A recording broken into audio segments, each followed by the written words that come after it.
السلام علیکم ورحمۃ اللہ وبرکاتہ۔ آج ہم پڑھ رہے ہیں تنویر مصدر فیوز فارسی گرامر کورس میں شامل درس کتاب تنویر مصدر فیوز کا دوسرا باب دوم دوسرا باب جو کہ ہے ترکیب اور مرکبات کے بیان میں۔ اور آج کے سبق میں ہم پڑھیں گے ترکیب کسے کہتے ہیں، مرکب کسے کہتے ہیں، مرکب کی اقسام پڑھیں گے، مرکب مفید کی تعریف پڑھیں گے، مرکب غیر مفید کی تعریف پڑھیں گے، اور جملہ کی اقسام پڑھیں گے، جملہ انشائیہ، جملہ خبریہ، اور جملہ انشائیہ کی 10 اقسام پڑھیں گے، جملہ اسمیہ بھی پڑھیں گے، جملہ فعلیہ بھی پڑھیں گے، ان کی تراکیب بھی پڑھیں گے، اور انشاءاللہ آج کے سبق میں ہم ان کے قواعد اور ضوابط بھی پڑھیں گے، فعل لازم بھی پڑھیں گے، فعل متعدی بھی پڑھیں گے، اور بہت کچھ آج کے سبق میں ہم پڑھنے جا رہے ہیں۔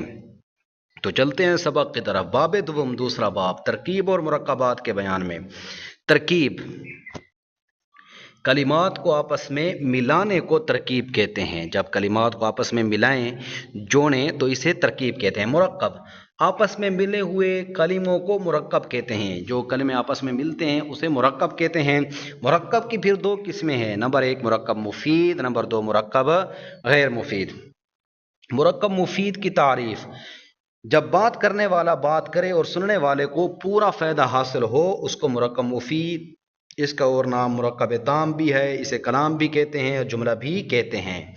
فائدہ: ترکیب میں مرکب مفید کے لیے زیادہ تر لفظ جملہ استعمال کیا جاتا ہے۔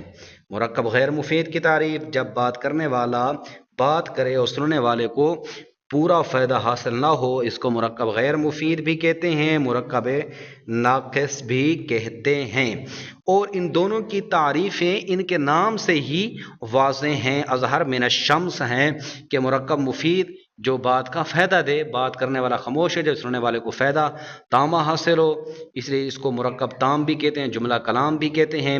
مرکب غیر مفید جس سے فائدہ حاصل نہ ہو، بات ادھوری ہو، اس لیے اس کو مرکب ناقص بھی کہتے ہیں۔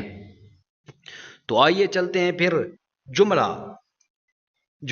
اسے جملہ بھی کہتے ہیں مرکب مفید کو۔ پھر جملہ کی 2 قسمیں ہیں، یعنی مرکب مفید کی 2 قسمیں ہیں، یا تو ہوگا جملہ انشائیہ یا جملہ خبریہ۔ جملہ انشائیہ کی تعریف: جملہ انشائیہ کیا ہے؟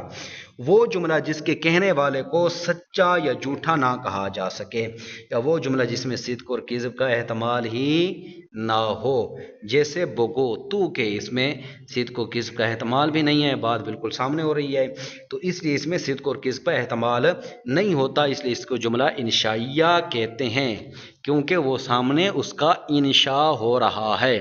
جملہ خبریہ کی تعریف: وہ جملہ جس کے کہنے والے کو سچا یا جھوٹا کہا جا سکے، اس کی دوسری تعریف یہ ہے کہ یا وہ جملہ جس میں صدق اور کذب کا احتمال ہو، جیسے زید نے مارا، اب ہو سکتا ہے زید نے مارا ہو، یہ بھی ہو سکتا ہے کہ زید نے جھوٹ بولا ہو، کیونکہ یہ واقعے کی خبر ہوتی ہے، خبر سچی بھی ہو سکتی ہے اور جھوٹی بھی ہو سکتی ہے۔ پھر ہیں جملہ انشائیہ کی اقسام، جی اس کی 10 قسمیں ہیں، وہ کون سی ہیں؟ نمبر 1 امر، جیسے بخور تو کھا۔ نمبر 2 نہی، جیسے نمک تو نہ چوس۔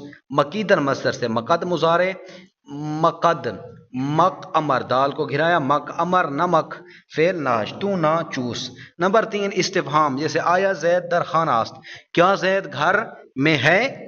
نمبر 4 تمنی، جیسے کاش کے خوردی، کاش کے تو کھاتا۔ نمبر 5 ندا، جیسے اے کریم کرم کن، اے کریم کرم فرما تو۔ نمبر 6 قسم، جیسے بخدا آب بھی دے، اللہ کی قسم پانی دے تو۔ نمبر 7 دعا، جیسے چشم بد دور باد، بری نظر دور ہووے شالا۔ نمبر 8 تعجب، جیسے چے خوب گفتی، تو نے کیا اچھا کہا۔ نمبر 9 وقوع، جیسے خریدم میں نے خریدا، فروختم میں نے بیچا۔ نمبر 10 عرض، جیسے چرا مطالعہ نمے کنی کہ سبق آسان شود، تو مطالعہ کیوں نہیں کرتا ہے کہ سبق آسان ہو، یہ عرض ہے۔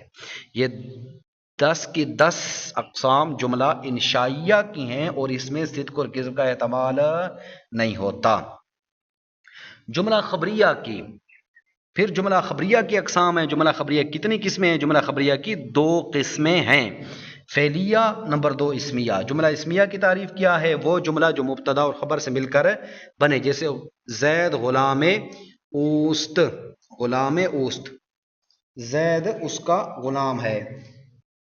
زید ہو جائے گا مبتدا، غلام مضاف، او ضمیر مضاف الیہ، مضاف الیہ مل کے خبر سین تا رابطہ، جملہ اسمیہ خبریہ مبتدا خبر مل کر جملہ اسمیہ خبریہ ہوا. جملہ فعلیہ.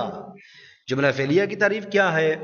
وہ مرکب ہے جو ایک فعل اور فاعل سے یا ایک فعل اور نائب فاعل سے مل کر بات پوری ہو، اسے جملہ فعلیہ کہتے ہیں. جیسے رفت زید یا زید رفت، دونوں مثالوں میں رفت فعل ہے اور زید اس کا فاعل ہے. اور کشت شد زید، زید قتل کیا گیا، کشت شد فعل مجہول ہے اور اس لیے آگے اس کے آنے والا جو زید ہے، زید نائب فاعل ہے، جیسا کہ پہلے بیان ہو چکا ہے. اب ہم چلتے ہیں اس کے فوائد اور قواعد کی طرف. فائدہ: فارسی میں فعل، فاعل اور مفعول کی کوئی ترتیب نہیں ہوتی. اس میں ترتیب بیان کر رہے ہیں کہ فارسی عبارت میں جو فعل ہے یا فاعل، مفعول کی کوئی ترتیب بھی نہیں ہوتی. کبھی فعل پہلے آ جاتا ہے، کبھی فاعل پہلے آ جاتا ہے یا مفعول پہلے آ جاتا ہے. اس میں کوئی ترتیب وغیرہ نہیں ہوتی.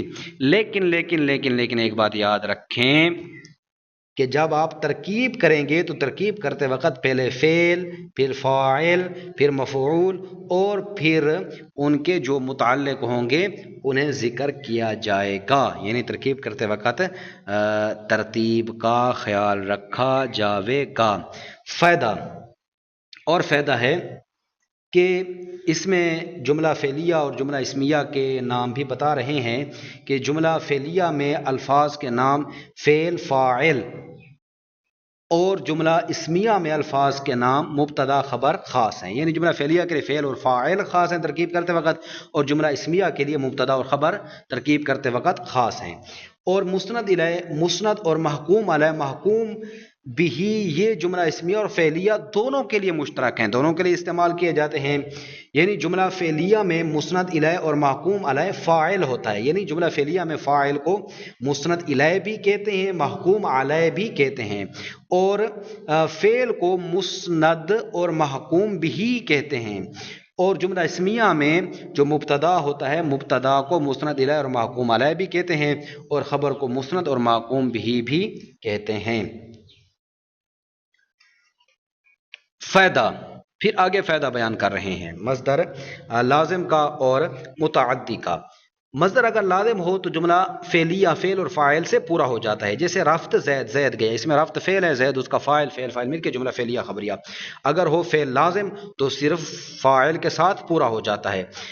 اور اگر ہو فعل متعدی، مصدر متعدی سے فعل ہو، فعل متعدی ہو تو پھر فعل، فاعل اور مفعول بھی سے پورا ہوتا ہے. جیسے زد زید عمر را، مارا زید نے عمر کو. زد فعل ہے، زید فاعل ہے، عمر مفعول بھی، را علامت مفعولی، فعل فاعل مفعول بھی سے مل کر جملہ فعلیہ خبریہ ہوا. آگے ایک تنبیہ ذکر کر رہے ہیں کہ اگر فعل امر یا نہ یا استفہام یا تمنی یا ندا یا قسم یا دعا یا تعجب یا عقود یا عرض ہو تو جملہ انشائیہ ہوگا. یہ نہ ہو تو جملہ خبریہ ہوگا. یعنی جملہ انشائیہ کی 10 قسموں میں سے کوئی قسم ہو تو تب جملہ انشائیہ خبریہ ہوگا، جس میں صدق اور کذب کا احتمال نہیں ہوگا. جب ان 10 قسموں سے کوئی قسم نہ ہو تو پھر جملہ خبریہ ہوگا.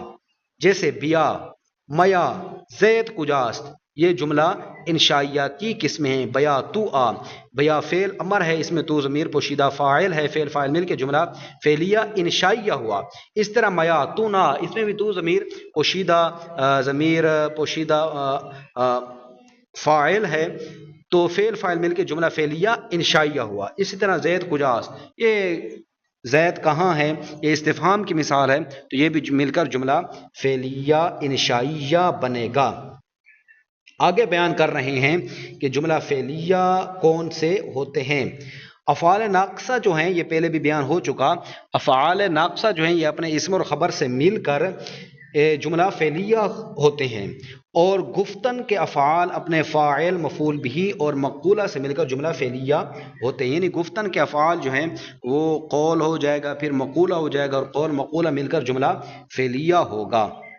آگے اس کی مثالیں ذکر کر رہے ہیں، جیسے بود زید دانا، زید دانا بود، یا زید بود دانا۔ ان تمام مثالوں میں جہاں جہاں بود آیا یہ بود فعل ناقص ہے، اور جہاں جہاں زید آیا اس مثال کے لیے زید اس کا اسم ہے اور دانا ان کی خبر ہے، تو فعل ناقص بن اسم اور خبر سے مل کر جملہ فعلیہ خبریہ ہوگا، اور بعد اسے جملہ اسمیہ بھی کہتے ہیں۔